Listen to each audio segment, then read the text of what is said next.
Good afternoon, welcome to my YouTube channel, Gen 1 Rev 22 Ministries.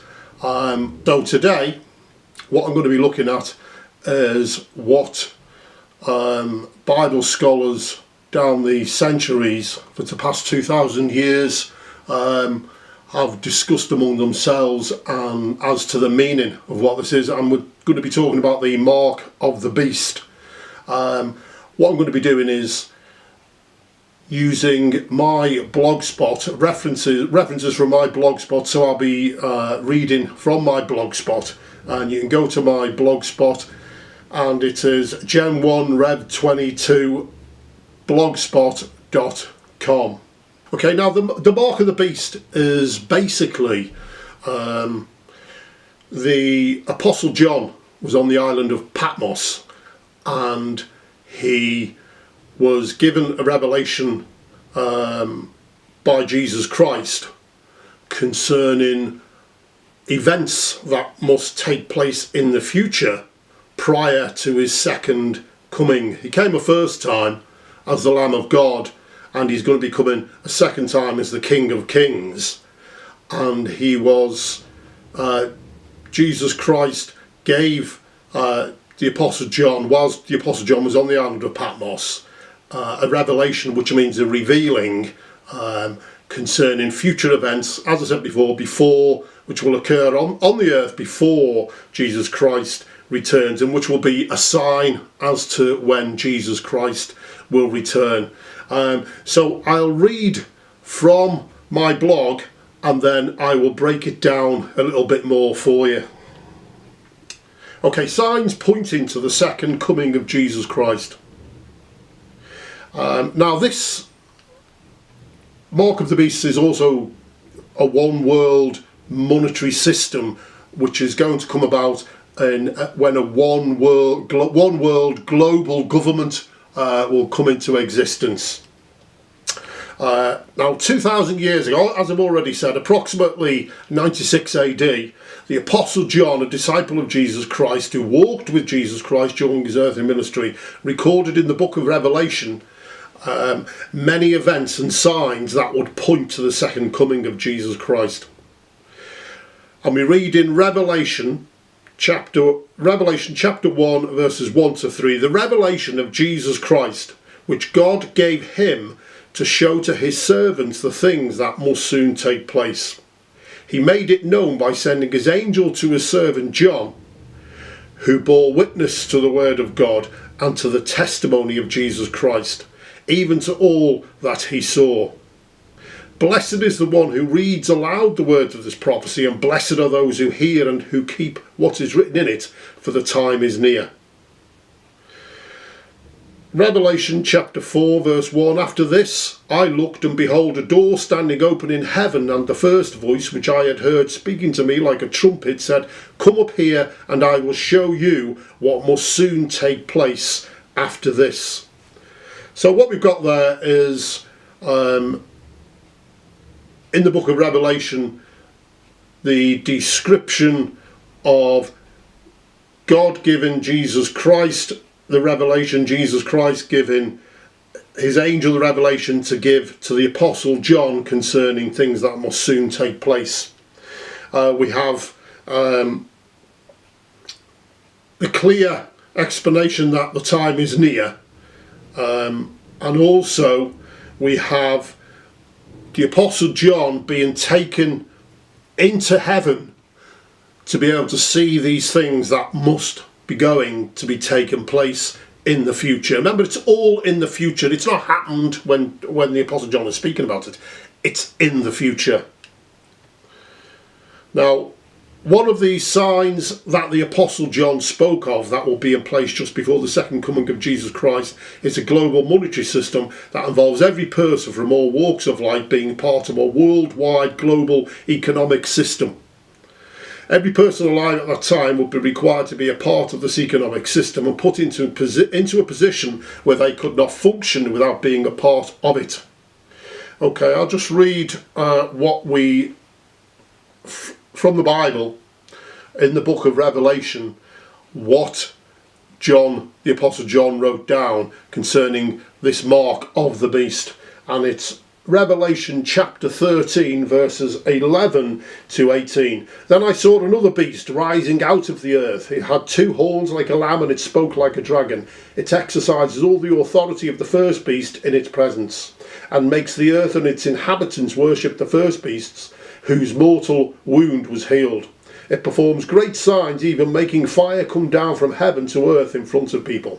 And by the signs that it is allowed to work in the presence of the beast, it deceives those who dwell on earth, telling them to make an image for the beast that was wounded by the sword and yet lived.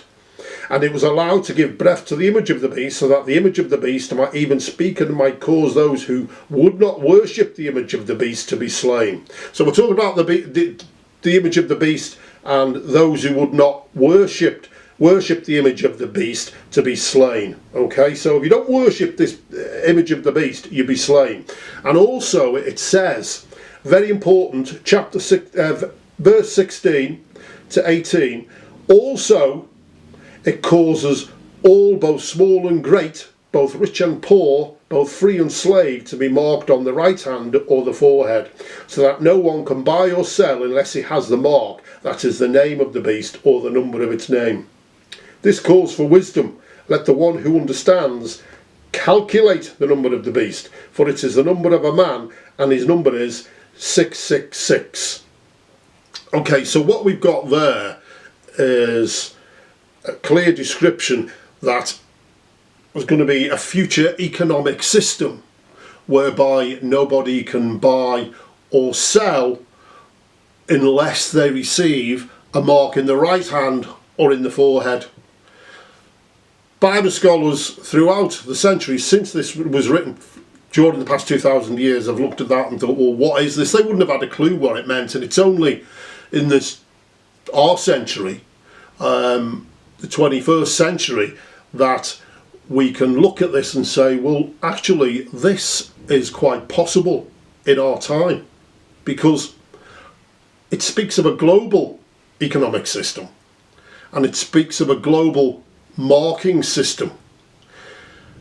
Now, we live in a time whereby we are more than capable of marking every single person on this planet in the head or in the hand, under the skin, that's what the Greek means, it under the skin, with a microchip. And the microchip can record, we all know, can record on those microchips a lot of information. We all know that we use cards, we use them with the scanners on. We also know that we are marking, putting microchips in cats, dogs, to record medical history, the name of the cat, where it lives, the name of the dog, where it lives. All this is possible only now in this 21st century, prophesied 2,000 years ago. So we also see that it doesn't matter whether you're rich, whether you're poor, whether you're a slave, whether you're free, you will have to receive that mark, that microchip, under your skin, whether it be in your forehead or your right hand, in order to function in that future economic system. Now it also says those who will not worship the image of the beast and the beast, etc., will be killed. So therefore, first, one of the qualifying criteria, which is obvious to receive the mark, first of all, is you've got to worship the beast. You've got to worship this one world leader that's going to come into the world in the future, 2,000 years ago, speaking of sometime in the future, and you have to worship this one world leader. Otherwise, you don't qualify to receive the mark anyway. So, I also coming back to to here, we've got one of the signs that the Apostle John spoke of that would be in place just before the second coming of Jesus Christ is a global monetary system that involves every person from all walks of life being part of a worldwide global economic system. Every person alive at that time will be required to be a part of this economic system and put into a position where they could not function without being a part of it. I'll read it through again, Revelation 13, 16 to 18. Also it causes all, both small and great, rich and poor, both free and slave, to be marked on the right hand or the forehead, so that no one can buy or sell unless he has the mark, that is, the name of the beast or the number of its name. This calls for wisdom. Let the one who understanding calculate the number of the beast, for it is the number of a man, and his number is 666. Now this system will incorporate a numerical system, and it fits perfectly with the age of the microchip.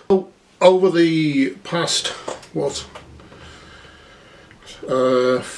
10, probably longer, 20 years, I've been collating newspaper cuttings, newspaper articles concerning a future system, well, basically talking about microchipping the population.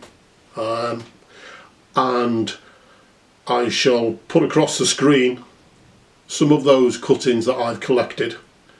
So basically these plans to microchip the global population are also known about and have been passed on to the media, who have basically shared the news in the newspapers concerning microchipping human beings. We also know there are certain companies globally who are microchipping their workers. We know that they're encouraged to have a microchip whereby they can move freely around the building. They'll have the microchip in the hand. I'm not saying that is what these companies are giving is the future system, but it's a precursor to it. I mean, even the microchip itself, it might not be specifically a microchip, but it could be something very similar. But you know, it's got to be some kind of microchip related technology that can be implanted. And so these companies also, a lot more companies use things like swipe cards, whereby you have all your details, a microchip in the card, and whereby you have all your details, your company name and your pass number and so on the card, and you swipe the card on a microchip reader, the doors open, the gates open, and you can get through. All these kind of things are precursors and grooming people into accepting basically being microchipped, and it will be sold to people as an easy buy, an easier way to get around in the world at that time. I mean, at the moment, cards, cash cards, swipe cards, all these things we have to carry around with us can be lost, they can be stolen, they can be copied, etc, etc. So we'll be getting sold the idea of a microchip, first of all with the dogs and the cats. They'll say how easy it is. Look, we've done it with the dogs and the cats. But secondly, whereby they will say to us, well, no one can nick the microchip from the car. It's not a card. You can't drop it on the floor. You can't lose it, you know, with your wallet. You can't misplace it, etc, etc. And also they'll be telling people, well, what if you collapsed in the street? You'll be able to be scanned by the paramedics and they will know all your medical history immediately. What better way to be able to do this than taking the microchip? It's all there for you, you know. So basically they will be grooming the populace, which they've already been doing slowly but surely, into looking at the positives of taking the microchip. The problem is, there are disadvantages of taking the microchip. Lots of disadvantages of taking the microchip. If you've got a microchip, they can, I know all cash is just solely on classed as credits. They can just turn it off. They know exactly where you are on the planet at exactly the right time. Hitler wouldn't have needed to send people door to door to round up those who he deemed as not being human beings, or etc., gypsies, Jews, the disabled. He wouldn't have needed to, as I say, go door to door. He would have put it into his computer. Now, I am saying I know Hitler didn't have a computer, I know that. But what I'm saying is, if this, I'm giving an example of if there is going to be somebody, a world leader who wants to take advantage of all this technology, and Hitler being a classic example whereby some world leaders, Stalin, Pol Pot, turn rogue and they've got their agenda, they could just easily, if there was computers around at that time and Hitler had come around sometime in the future, as we are now with the microchip, then they could easily have utilised this system in a much more rapid way to round people up. They would have known exactly where they were. They could have even, you could even in the future put something in the microchip, arsenic, anything, whereby some laser could be sent into the at the microchip, or some infrared, whatever, to crack something in the microchip to get rid of the undesirables, as well as turning it all off so you can't, you know, you might be thinking, if I get the microchip or whatever, and you might be deemed one day as a criminal, or you know, you're on the run. Know where you are. They can turn it off. They know all your purchases. They know everything about you. So basically today I was just talking about what's written in the book of Revelation, and that fact that it was written, prophesied 2,000 years ago. Like I say, I'll put on the screen various parts of the video, newspaper clippings, so you can read them as well, and I'll do another part to this mark of the beast. What happens to those who receive the mark of the beast? Who shouldn't receive the mark of the beast? Really, nobody should receive it, etc., etc. So I hope you've enjoyed it, and there will be, like I say, another part 2 coming. And have a good day. Gen 1 Rev 22 Ministries. Goodbye.